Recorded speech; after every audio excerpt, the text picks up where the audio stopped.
Buenos días, son las 7 de la mañana, he dormido fatal, me he despertado a las 2, me he despertado a las 5, he estado publicando cosas, he estado leyendo y más que nada, ahora estoy estudiando un poco, ¿sabes? Me pongo los vídeos y voy escuchando y estudio y eso, pero es por la humedad, porque estoy ahora a 90 de humedad y una temperatura de 10, ¿sabes?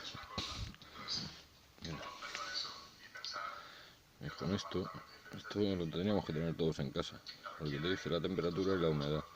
Entonces, si tú estás bien y no tienes problemas de huesos y eso, pues no necesitas, pero si no, pues esto te lo explica. Pero voy a parar a esto porque es que me pongo vídeos en YouTube porque tengo dislexia. Y entonces ahí en los vídeos pues aprendo cosas. Y luego las pongo en práctica, porque me gusta estudiar así como puedo. Porque luego cuando voy a una escuela yo lo paso muy mal, porque a la hora del examen tengo unos problemas bestiales. Y no porque no lo sepa, sino porque no me expreso bien. Me dicen que eso viene motivado por la dislexia. Pero bueno, entonces, así estudiando para mí, pues voy comprobando cosas. Y hay cosas que me explican, porque yo soy muy ignorante. Yo, de lo que he realizado y las cosas que he trabajado en esta vida, pues sí, a través de la experiencia, pues he ganado. Dicen que la experiencia es un grado, ¿no? De hecho, cuando empecé de pequeño, primero fui ferretero, luego electricista. Y de aprendiz de electricista me llevó mi padre a trabajar con él, que era jefe de mantenimiento en un hospital. Y bueno, allí hacíamos de electricista, de fontanero, de calefactor, de alarmas, hacíamos todos los sistemas. Y eso allí en Cataluña le llaman lampista.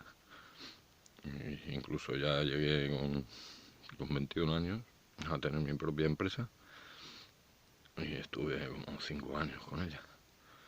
La verdad es que sí, se ganaba dinero, yo sabía trabajar en eso, no lo había estudiado eh, por libros.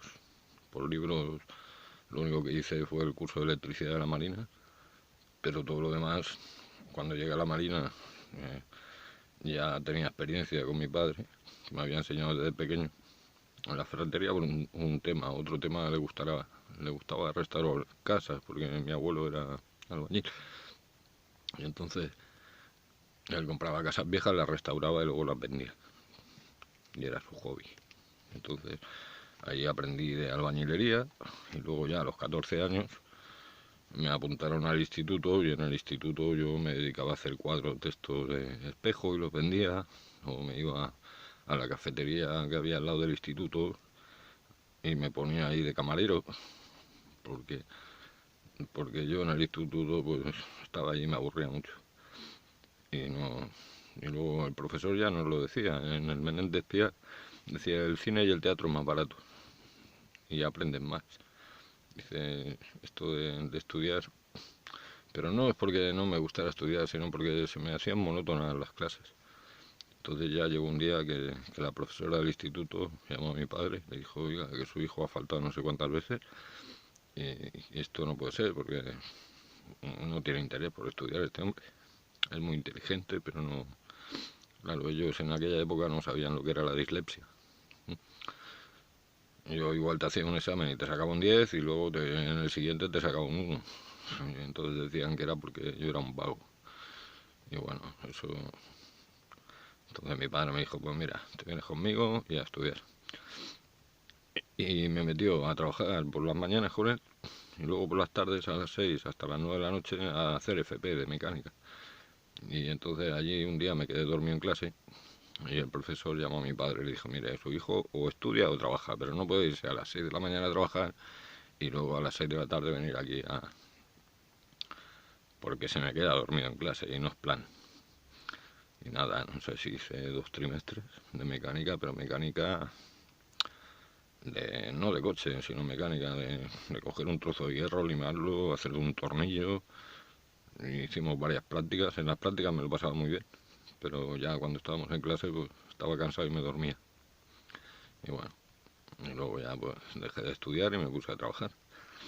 En aquella época los aprendices no cobrábamos, estábamos allí un tiempo.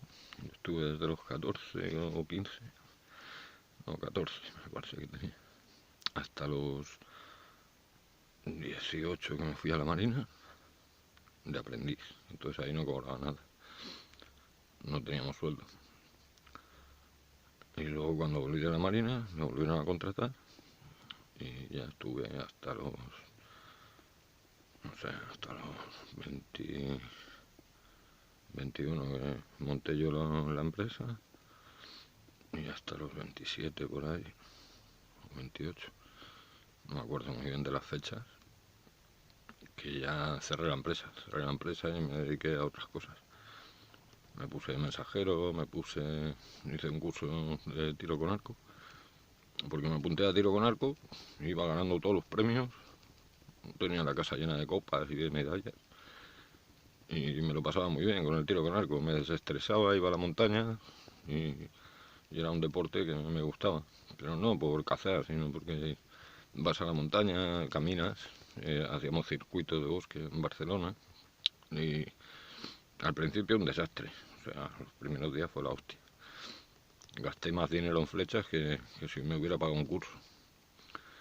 Y las perdía, y tiraba la diana y salía la flecha por un lado, la otra por encima de la diana, la otra por debajo. Y nada, después pues igual tiraba una hora y luego el resto del día a buscar flechas. Y valían pasta, ¿eh?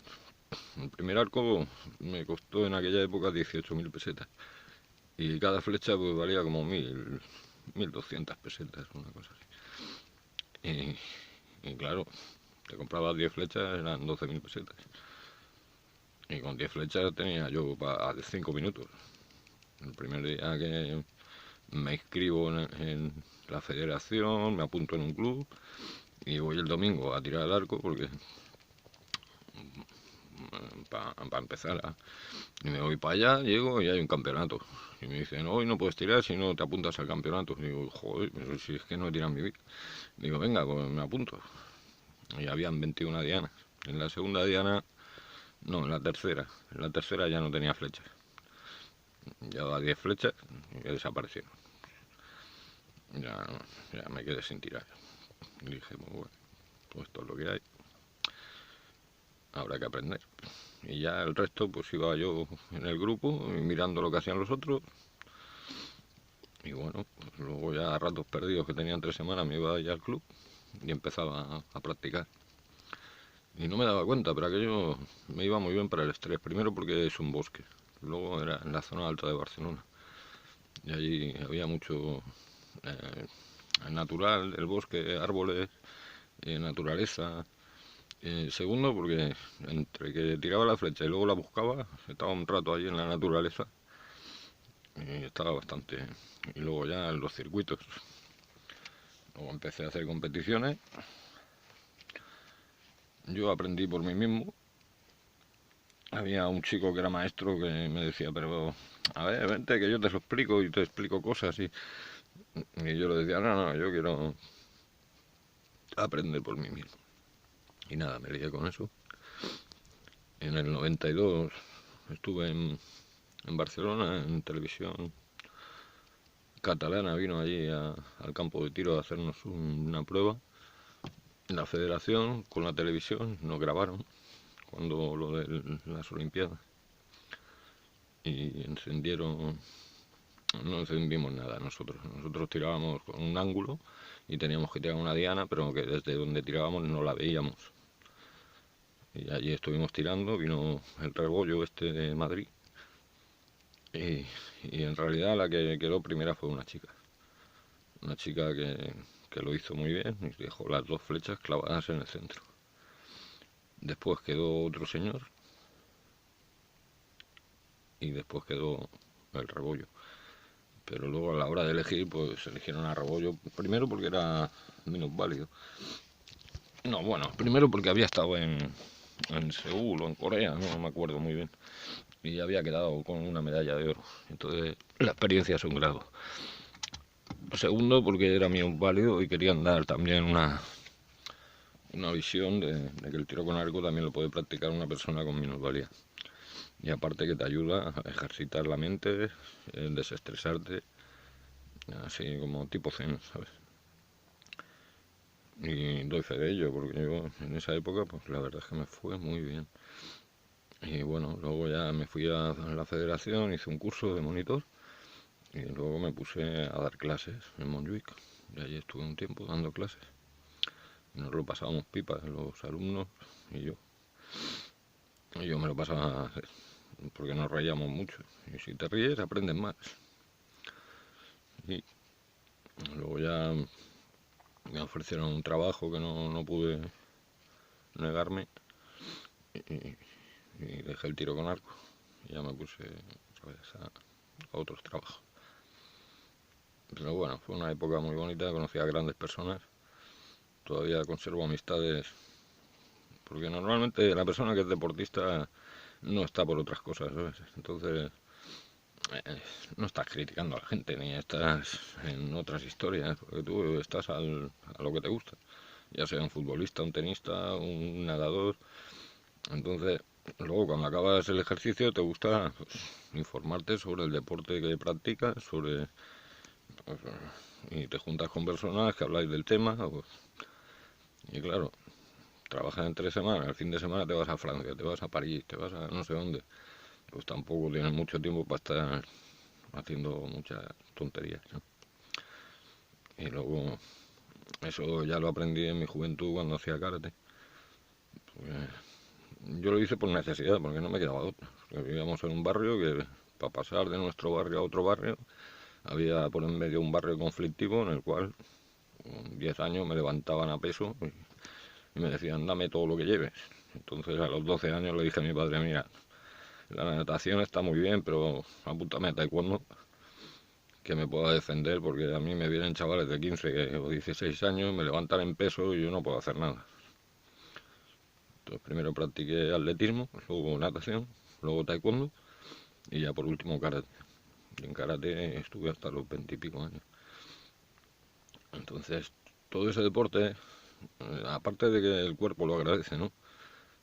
También la mente lo agradece, pero aparte de eso, pues al practicar deporte, los chicos pues ya no están en otras historias. Da igual que sea baloncesto, que sea ciclismo. Yo los fines de semana recogía piezas de bicicleta. Bueno, recogía cartones en la ferretería, las cajas que iban a tirar. Hacía paquetes, los llevaba al trapero y el trapero me daba dineritos, moneditas. Como ahora cuando juegas a un videojuego, que vas jugando y te van dando moneditas. Luego los pasas a Bitcoin y luego cobras dinero. Pues entonces yo iba a la ferretería, estaba por cojones allí, cogía los cartones, me hice hasta una máquina para prensarlos, que metía todos los cartones en un cuadrado de hierro con unas maderas y luego me subía yo encima, los prensaba, les pasaba una cuerda y luego ya cogía los cartones y iba al trapaire. Iba allí y nada, me daban lo que me dieran, es igual. Entonces ese dinero luego me iba a los encantes, que era como un mercado de segunda mano. Y ahí compraba pues un pedal, un manillar, un cuadro, y poco a poco hasta que me fabricaba una bicicleta. Y ya cuando tenía la bicicleta hecha, cogía y la vendía. No la vendía por mucho dinero, pero sí por lo suficiente para comprar más piezas y hacerme otra. Y así, pues no sé, hice 4 o 5 bicicletas hasta que mi padre ya me compró una bicicleta. Y ya dejé de hacer bicicleta, ya me dedicaba más a pasear en bicicleta. Me iba a las 6 de la mañana, veía amanecer en Barcelona y en las montañas. Luego me iba a la Plaza de Cataluña. Yo me acuerdo que estaban regando por allí y venía el guardia detrás nuestro. Me iba con un vecino, que estáis manchando el suelo. Y el pobre hombre estaba gordo y corría detrás nuestro. Y nosotros en bicicleta, pues ya ves, pues no nos cogía nunca, pero bueno, eran historias de Barcelona. Bueno, y todo eso viene por eso, porque el tiro con arco, los oficios. ¿Qué pasa cuando tú ya has practicado deporte? Pues ya sabes que el deporte es bueno. Y luego, ¿cómo te encuentras? O sea, yo acababa karate, estaba 1 hora y cogía el kimono, lo escurría con la mano, lo escurría, ¿eh? y el sudor goteaba. Eso pues, te demuestra que cuando haces un ejercicio quemas muchas calorías y luego aprendes técnicas también de combate.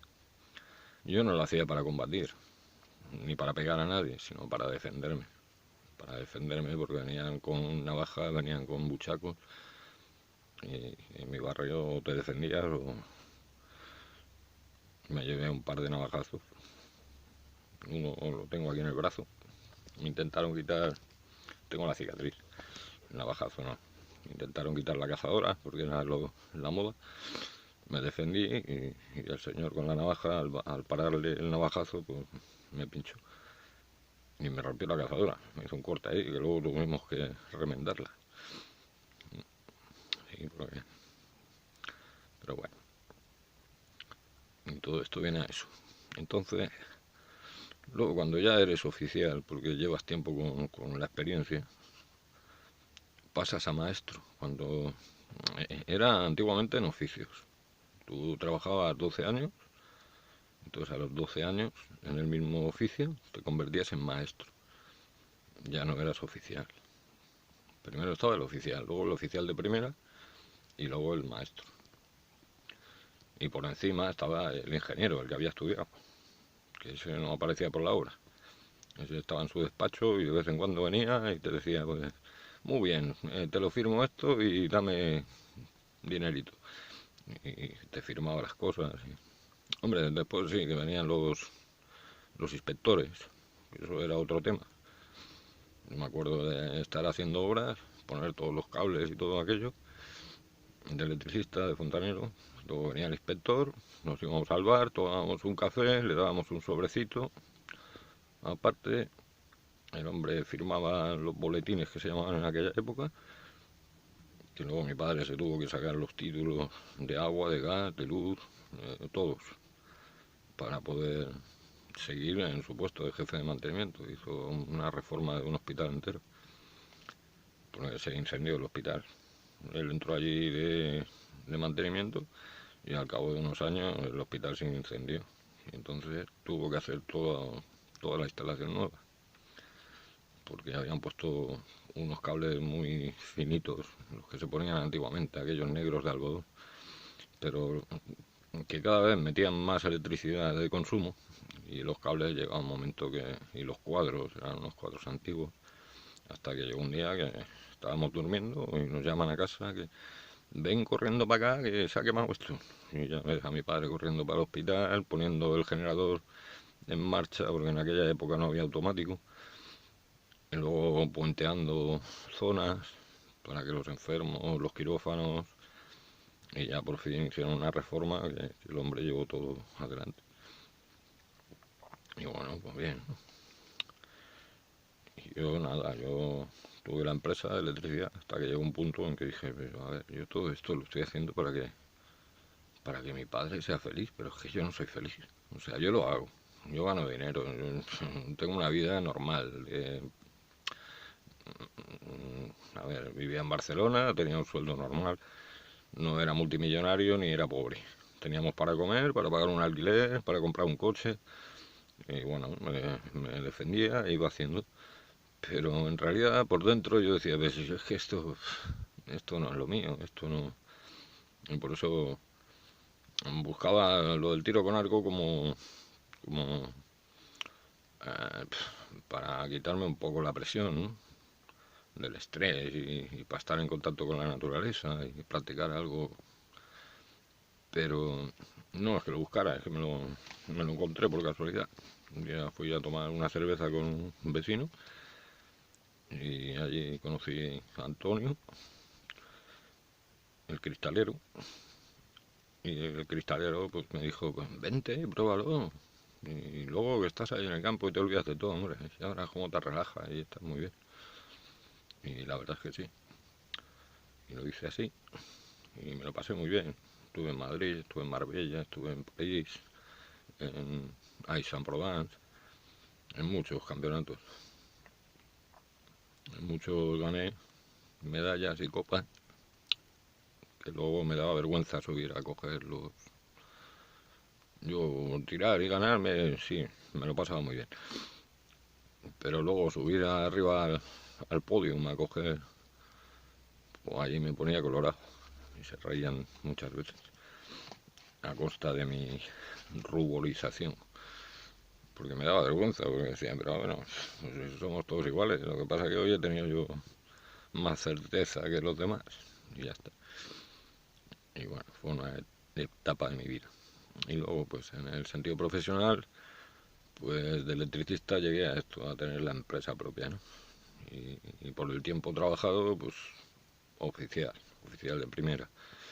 Pero ahí no alcancé la maestría, para nada, porque no estuve 12 años. Más que nada porque no... Bueno, si cuento los años de aprendizaje más los de la mili, que en la mili también estuve trabajando en el hospital de Marina como electricista, y luego por las tardes, en los días que tenía libres, me iba a trabajar para un oficial y hicimos una discoteca, hacíamos reparaciones y bueno, me ganaba un dinerito por las tardes y aparte pues bueno, saqué el carnet de conducir, me compré un coche, me alquilé un piso, pues bueno, lo normal en aquella época. En fin, que digo que si lo cuento todo, pues sí, pues podría haber llegado a maestro electricista, pero tampoco era lo que me apasionaba. Entonces, bueno, luego ya cuando cerré la empresa, tuve una crisis bastante profunda y cerré la empresa, me divorcié, llevaba 5 años casado, o 4 años, no me acuerdo bien. Creo que fue del 87 al 92, 5 años. Y bueno, ahí ya me puse como mensajero con una de las furgonetas de mi empresa, una C15, me puse de mensajero en Halcón Courier como autónomo. Y luego pues, daba clases de tiro con arco. Y me ganaba la vida y hacía cosas que me gustaban y me permitían vivir. Y ahí estuve un tiempo, me lo pasé también muy bien, hice grandes amigos y bien. Y eso es lo que hay. Y así os lo hemos contado.